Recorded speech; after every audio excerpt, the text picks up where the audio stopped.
అగా ఎక్కడెక్కడ దుమ్మంతా మీదేసుకొని రావడం, మేమేమో శుభ్రం చేయటం, ఒళ్ళంతా హోనం అయిపోతుంది కదా. అమ్మ మంగమ్మ, అశ్వదళపతి అంటే ఎంతో పెద్ద ఉద్యోగం అనుకున్నా. గుర్రాలు తవ్వుకునేవాడా? దీనికి ఎంత బిల్డప్ ఇచ్చావమ్మా. అమ్మాయి రావులమ్మా, గుర్రాలకు గుగ్గిళ్ళు పట్టుకురమ్మా.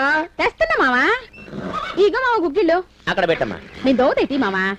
ఇదిగా ఏమ్మా, అబ్బాయి నేను బాగా చూసుకుంటున్నాడా? నేను బాగా చూసుకోపోతే పక్కింటి చూసుకుంటాడా? ఒరే ఎదవన్నారు ఎదవా, పళ్ళు రాలిపోతాయి. కన్న తండ్రి అంటే భయం గౌరవం లేకుండా పోయిందిరా నీకు. ఏమిటి నా కొడుకు మీద కారాలు మిరియాలు నూడుతున్నావు? వచ్చి చదువుకుడు తిను. పొద్దటి నుంచి ఒకటే తోడు. అది నల్లబడింది లేదు, నీ మొహం తెల్లబడింది లేదు. త్వరగా రాకపోతే ఆ చద్దికుడు కుక్కలకేస్తా.